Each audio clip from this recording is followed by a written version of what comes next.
ಹಾಸನ ಜಿಲ್ಲೆಯಲ್ಲಿ ಸರಣಿ ಹೃದಯಾಘಾತ ಆಗ್ತಾ ಇದೆ. ಹಾಸನ ಹಾರ್ಟ್ ಅಟ್ಯಾಕ್ ವರದಿ ಸಲ್ಲಿಕೆಗೆ ಕ್ಷಣಗಣನೆ ಶುರುವಾಗಿದೆ.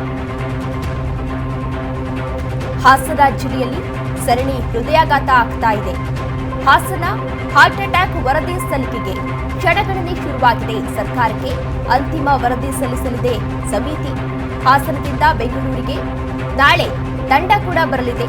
ಜಯದೇವ ಆಸ್ಪತ್ರೆಯ ಡಾಕ್ಟರ್ ರವೀಂದ್ರನಾಥ ಜೊತೆ ಸಭೆಯನ್ನ ಕೂಡ ನಡೆಸಲಾಗುತ್ತೆ. ಅಂತಿಮ ವರದಿ ಸಲ್ಲಿಕೆಗೆ ಟೀಮ್ ಈಗಾಗಲೇ ಸೂಚನೆಯನ್ನ ಕೂಡ ನೀಡಲಾಗಿದೆ. ಟೀಮ್ಗೆ ಹಾಸನ ಜಿಲ್ಲೆಯಲ್ಲಿ ಸಾಕಷ್ಟು ಹೃದಯಾಘಾತ ಪ್ರಕರಣಗಳು ದಿನದಿಂದ ದಿನಕ್ಕೆ ಹೆಚ್ಚಾಗ್ತಾ ಇದೆ. ಇದೇ ವಿಚಾರಕ್ಕೆ ಸಂಬಂಧಪಟ್ಟಂತೆ ಹಾಸನ ಹಾರ್ಟ್ ಅಟ್ಯಾಕ್ ವರದಿ ಏನಿತ್ತು ಆ ವರದಿ ಸಲ್ಲಿಕೆಗೆ ಕ್ಷಣಗಣನೆ ಶುರುವಾಗಿದೆ. ಸರ್ಕಾರಕ್ಕೆ ಅಂತಿಮ ವರದಿಯನ್ನ ಸಲ್ಲಿಸಲಿದೆ ಸಮಿತಿ. ಹಾಸನದಿಂದ ಬೆಂಗಳೂರಿಗೆ ನಾಳೆ ತಂಡ ಬರಲಿದೆ. ಅಂತಿಮ ವರದಿ ಸಲ್ಲಿಕೆಗೆ ಟೀಮ್ ಡಾಕ್ಟರ್ ರವೀಂದ್ರ ಈಗಾಗಲೇ ಸೂಚನೆಯನ್ನ ಕೂಡ ನೀಡಿದ್ದಾರೆ. ಹಾಸನದಲ್ಲಿ ಇದೀಗ ಸರಣಿ ಹೃದಯಾಘಾತ ಆಗ್ತಾ ಇದೆ. ಹೃದಯಾಘಾತ ದಿನದಿಂದ ದಿನಕ್ಕೆ ಹೆಚ್ಚಾಗ್ತಾ ಇದೆ. ಈ ಹೃದಯಾಘಾತಕ್ಕೆ ಈಗಾಗಲೇ ಸಾಕಷ್ಟು ಮಂದಿ ಸಾವಿಗೀಡಾಗಿದ್ದಾರೆ. ಅದರಲ್ಲೂ 20 ರಿಂದ 40 ವರ್ಷದ ಒಳಗೆ ಸಾಕಷ್ಟು ಮಂದಿ ಈಗಾಗಲೇ ಸಾವನ್ನಪ್ಪಿದ್ದಾರೆ. ಬೆಂಗಳೂರಿನಲ್ಲೂ ಕೂಡ ಈಗಾಗಲೇ ಸಾಕಷ್ಟು ಮಂದಿ ಸಾವನ್ನಪ್ಪಿದ್ದಾರೆ. ಇತ್ತೀಚೆಗಷ್ಟೇ ಯೋಧ ಒಬ್ಬರು ಸಾವನ್ನಪ್ಪಿದ್ರು. ರಜೆ ಮೇಲೆ ಊರಿಗೆ ಬಂದಿದ್ರು.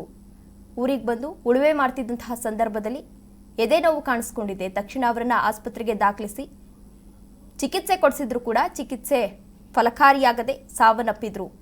ಇಂಜಿನಿಯರ್ ಸ್ಟೂಡೆಂಟ್ಗಳು ಕೂಡ ಸಾವನ್ನಪ್ಪಿದ್ರು. ಹೀಗೆ ಸಾಕಷ್ಟು ಮಂದಿ ಸಾವನ್ನಪ್ಪಿದ್ರು. ಸೆಲೆಬ್ರಿಟಿಗಳು ಕೂಡ ಸಾವನ್ನಪ್ಪಿದ್ರು.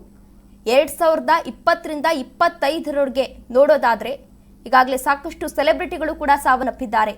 ಚಿರಂಜೀವಿ ಸರ್ಜಾ, ಪುನೀತ್ ರಾಜ್ಕುಮಾರ್, ಇನ್ನು ಮೊನ್ನೆಯಷ್ಟೇ ಬಾಲಿವುಡ್ನ ಒಬ್ಬ ಮಾಡೆಲ್ ಕೂಡ ಸಾವನ್ನಪ್ಪಿದ್ರು. ಈ ವಿಚಾರವನ್ನ ಆದಷ್ಟು ಬೇಗ ವರದಿ ಸಲ್ಲಿಸಬೇಕು ಎಂದು ಈಗಾಗಲೇ ಆದೇಶವನ್ನ ಕೂಡ ನೀಡಲಾಗಿತ್ತು. ಇನ್ನು ಸಿಎಂ ಸಿದ್ದರಾಮಯ್ಯನವರು ಕೂಡ ಇದೇ ವಿಚಾರಕ್ಕೆ ಸಂಬಂಧಪಟ್ಟಂತೆ ರಿಯಾಕ್ಟ್ ಮಾಡಿದ್ರು.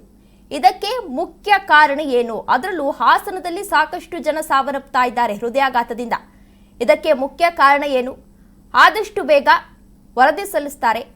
ನಾವು ಆರೋಗ್ಯ ಸಚಿವರಿಗೆ ಸೂಚನೆಯನ್ನ ನೀಡಿದ್ದೇವೆ. ಆದಷ್ಟು ಬೇಗ ಅವರು ವರದಿಯನ್ನ ಸಲ್ಲಿಸ್ತಾರೆ ಎಂದು ಸಿಎಂ ಸಿದ್ದರಾಮಯ್ಯನವರು ಕೂಡ ಈಗಾಗಲೇ ರಿಯಾಕ್ಟ್ ಮಾಡಿದ್ರು. ಈ ವಿಚಾರವಾಗಿ ನಾವು ಕ್ರಮವನ್ನ ಕೈಗೊಳ್ಳುತ್ತೇವೆ.